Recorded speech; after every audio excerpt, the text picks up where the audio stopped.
नमस्कार मित्रांनो, शौर्य गाथा या मालिकेत इतिहासाच्या पानांवर अज्ञात राहिलेल्या वीरांगनांची शौर्यगाथा आम्ही आपल्याला ऐकवत आहोत. आज बघूयात कोणती वीरांगना आपल्या भेटीसाठी येत आहे ते.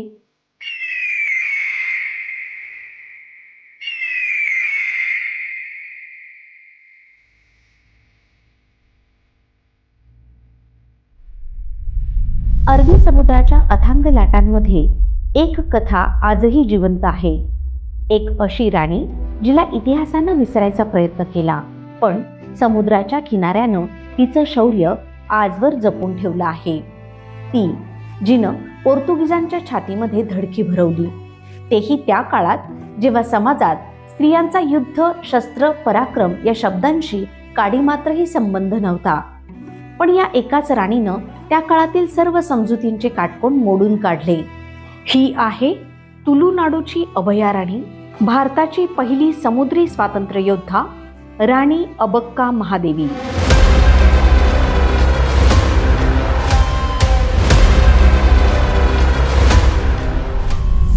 अबक्का जन्मल्या चौटा राजघराण्यात. चौटा घराणे एक मातृसत्ताक परंपरा जपणारे घराणे. इथं मुलीचं स्थान श्रेष्ठ मानलं जायचं. राजसत्ता बहुधा मुलीकडेच जात असे. या मातृसत्ताक संस्कृतीमुळेच अबक्काला बालवयापासून स्वातंत्र्य, नेतृत्व आणि निर्णय क्षमतेची शिकवण मिळाली. बालपणापासूनच अबक्का या इतरांपेक्षा वेगळ्या होत्या. डोळ्यात तेज, मनात धैर्य आणि वागण्यात नेतृत्वाची छटा. जसजसं त्या मोठ्या होत गेल्या तसतसं त्यांच्यात दूरदर्शी व्यक्तिमत्वाची झळाळी दिसू लागली. लष्करी विज्ञान, रणनीती, धनुर्विद्या, तलवारबाजी या प्रत्येक क्षेत्रात त्या अद्वितीय होत्या. त्यांच्याशी स्पर्धा करेल असं एकही माणूस त्या प्रदेशात नव्हता.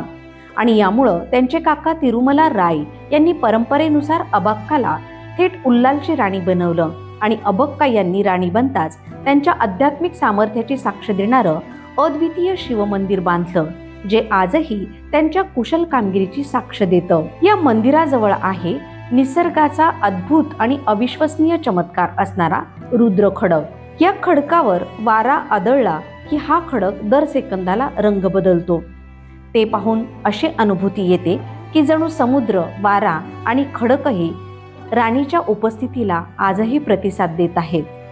अबक्का राणीनं सिंहासनावर बसताच अनेक चांगली कामं करण्यास सुरुवात केली, पण खरं संकट तर त्यांच्या दारावर हळूहळू झेपावत होतं.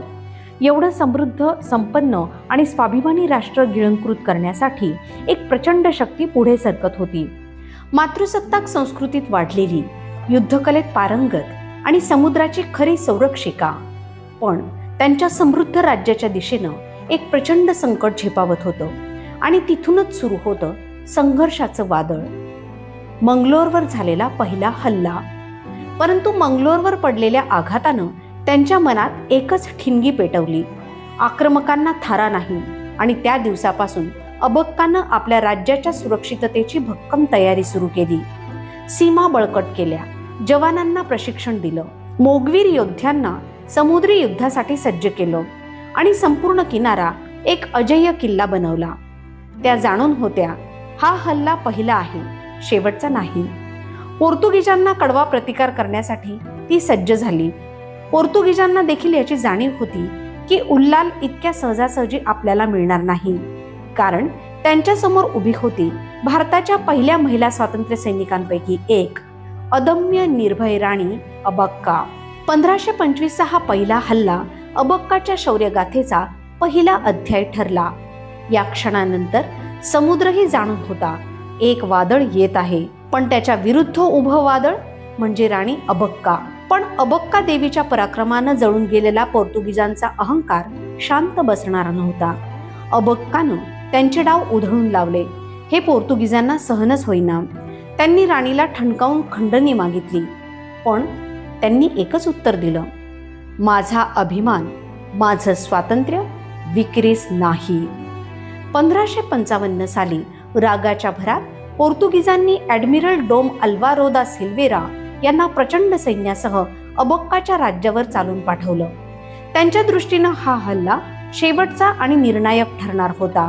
परंतु इतिहासाची लेखणी काही वेगळंच लिहायला सज्ज होती. अबक्का देवीनं तमाम योद्ध्यांना एकत्र केलं त्यांच्या डोळ्यात तेज तर आवाजात कमालीचा आत्मविश्वास होता की ही भूमी, मातृभूमी, तिच्यावर पाऊल ठेवणारा परकीय परत जिवंत जाणार नाही. पोर्तुगीजांनी हल्ला केला. समुद्र लाल झाला. आकाश धुरांनी काळं पडलं. पण त्या धुरातून उभी राहिली एकच ज्योत, राणी अबक्का देवी. त्यांच्या रणनीतींनी, त्यांच्या वेगानं, त्यांच्या धैर्यानं पोर्तुगीज सैन्य थरथर कापलं. ॲडमिरल सिल्वेराचा मोठा ताफा माघारी ढकलला गेला. भूमी वाचली, लोक वाचले आणि अबक्का देवी पुन्हा एकदा सिद्ध झाली पराक्रमाची जन्मदात्री, स्वातंत्र्याची रखवालदार. ज्या काळात जग जिंकण्याचा मोह साम्राज्यांना होता, त्या काळात अबक्कानं एक हाती सिद्ध केलं की शौर्य असलं तर छोटं राज्यही अजय्य असू शकतं. पण 1557 साली समुद्रावर पुन्हा एकदा अंधार पसरू लागला. या विनाशानंतर पोर्तुगीजांनी आखलेली पुढची चाल इतकी भयंकर होती की उल्लालचं अस्तित्व देखील धोक्यात येऊ शकत होतं. 1525 आणि 1555 नंतरचा हल्ला होता केवळ सुरुवात, कारण त्यांच्यातील सुडाची ज्वाला शांत होण्याऐवजी आणखी प्रखर होत होती. आणि आता सुरू होतो इतिहासाचा सर्वात रक्तरंजित अध्याय. पेकसोटोच्या ताफ्यानं शहर ताब्यात घेतलं. शाही दरबार काबीज केला. सगळं काही संपल्यासारखं वाटत होतं, पण नाही. ही राणी पळून जाणारी नव्हती. ती रणतलावर परत येऊन उभं राहणारी ज्वाला होती. अबक्का देवीनं एका मशिदीत आश्रय घेतला. हेच तिच्या धर्मनिरपेक्ष नेतृत्वाचं आणि लोकांवरील विश्वासाचं प्रतीक. आणि रात्रीच्या अंधारात ती उठली. तिनं तिच्या केवळ 200 निडर योद्ध्यांना एकत्र केलं आणि मग अंधारात एक धगधगतं वादळ उसळलं. अबक्काच्या जोरदार हल्ल्यानं पोर्तुगीजांची सगळी गणितं कोसळली. जनरल पेकसोटो ठार झाला. 70 सैनिक कैद झाले आणि बाकीचे सैनिक जीव वाचवण्यासाठी पळत सुटले. हा केवळ विजय नाही, ही होती उल्लालची उभारणी. अबक्काच्या प्रतिकारानं पोर्तुगीज हादरले. पुढील संघर्षात त्यांच्या योद्ध्यांनी ॲडमिरल मस्कारेन हसला ठार केलं आणि त्यांना मंगलोर किल्ला सोडण्यास भाग पाडलं. उल्लालचा प्रत्येक दगड जणू ओरडत होता, जोपर्यंत अबक्का आहे तोपर्यंत गुलामी नाही. पण 1569 मध्ये पोर्तुगीज आणखी प्रबळ होऊन परतले. त्यांनी पुन्हा मंगलोर किल्ला जिंकला. कुंडापूर ताब्यात घेतला. पण तरीही त्यांना भीती होती, कारण अबक्का देवी जिवंत होत्या आणि जिवंत असल्यावर त्या लढणारच. वारंवार होत असलेल्या हल्ल्यांनी भूमी थकली असेल, पण राणी नाही. त्या कधीही डगमगल्या नाहीत. हजारो शत्रूंच्या तोफांमध्येही त्या ठाम उभ्या राहिल्या. तलवारींच्या धडाक्यातही त्यांचा आत्मविश्वास ढळला नाही. 1570 मध्ये त्यांनी विजयासाठी नवा मार्ग शोधला. अहमदनगरच्या विजापूर सुलतानासोबत युती, कालिकतच्या झमोरींसोबत करार. पण अखेर त्यांचा सेनापती कुट्टी पोकर मारकर अबक्काच्या वतीनं वीरतेनं लढला. पण तरीही मंगलोरचा किल्ला ते वाचवू शकले नाही. मंगलोरचा किल्ला पोर्तुगीजांनी उद्ध्वस्त केला. इतिहासातल्या प्रत्येक रणगाथेत एक काळी छाया असते. अबक्कासाठी ती छाया होती त्यांच्या विश्वासघातकी पतीची. त्याच्या मदतीनं पोर्तुगीजांनी पुन्हा हल्ले केले. त्या जखमी झाल्या, त्यांचं सैन्य कमी झालं आणि अखेर त्या पकडल्या गेल्या. अबक्काला तुरुंगात डांबण्यात आलं, परंतु बंदिस्त भिंती त्यांच्या शौर्याला बांधू शकत नव्हत्या.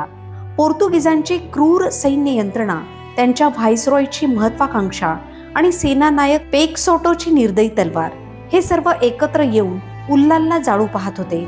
पण त्या अंधारातही राणी अबक्कानं धैर्य, बुद्धिमत्ता आणि अदम्य रणनीतीनं शत्रूंना पराभवाची खरी चव चाखवली. पण दुर्दैवानं अबक्काला तुरुंगात डांबण्यात आलं, परंतु त्यांनी हार मानली नव्हती. त्या आतूनही बंड पुकारत राहिल्या, लढत राहिल्या आणि शेवटी युद्ध करत करतच त्यांचा अंत झाला. पण मृत्यूही त्यांचं अस्तित्व मिटवू शकला नाही, कारण त्यांचं नाव शौर्याची अमर प्रतिमा बनलं होतं. राणी अबक्का देवी त्या मातृसत्तेची धगधगती ज्वाला होत्या. परकीयांविरुद्ध लढणाऱ्या पहिल्या भारतीय रणरागिणी होत्या. परकीयांच्या सततच्या आक्रमणानंतर देखील न ढळणाऱ्या शौर्याच्या अचल पर्वत होत्या. भारताच्या शौर्याच्या इतिहासात राणी अबक्का देवी यांचं नाव सुवर्णाक्षरांनी नोंदवलं जाईल. त्यांच्या पराक्रमाची गाथा सांगताना अनेक आख्यायिका सांगितल्या जातात. त्यापैकी एक म्हणजे पोर्तुगीजांविरुद्धच्या लढाईत अग्निबाण वापरणाऱ्या त्या पहिल्या योद्ध्या होत्या. आणि विशेष म्हणजे राणी अबक्का ज्या काळात लढत होत्या तो काळ होता 1550च्या दरम्यानचा. छत्रपती शिवाजी महाराजांचा जन्म 1630 सालचा. महाराजांनी आपल्या कार्यकाळात परकीयांना देशाच्या सीमेच्या बाहेरच ठेवले, पण महाराजांच्या जन्माच्याही 70 ते 80 वर्षे आधी अबक्का महादेवीने वसाहतवादाविरुद्ध पहिला सशस्त्र समुद्री स्वातंत्र्य लढा छेडला होता. इतिहासाच्या अगदी पहिल्या पानावर अबक्का राणीनंच स्वातंत्र्याची मशाल पेटवली होती. समुद्रापासून राजधानीपर्यंत त्यांचं नाव आजही धगधगतं. पण दुर्दैवानं या महापराक्रमी राणीची शौर्य गाथा इतिहासात मात्र अज्ञातच राहिली. आपल्या भारत देशाची सर्वच क्षेत्रात थोर परंपरा आहे. गार्गी, मैत्रेयी सारख्या विदुषींपासून अनेक स्त्रियांनी आपल्या अंगभूत कला कौशल्य, बुद्धिमत्ता आणि शौर्यानं देशाची परंपरा अधिक समृद्ध केली आहे. पण दुर्दैवानं त्याची दखल म्हणावी तशी घेतली गेली नाही. त्यामुळे आमच्या या मालिकेचा उद्देश राणी अबक्का देवींसारख्या इतिहासाच्या पानावर अज्ञात राहिलेल्या रणरागिणींची तेजस्वी शौर्यगाथा तुमच्या समोर आणण्याचा आहे. पुढच्या भागात भेटूया अशाच एका विस्मरणात गेलेल्या पण तितक्याच शूर वीरांगनेसोबत, जिची गाथा काळाच्या ओघात हरवली, पण तिचं शौर्य अजूनही आकाशात घुमतं आहे.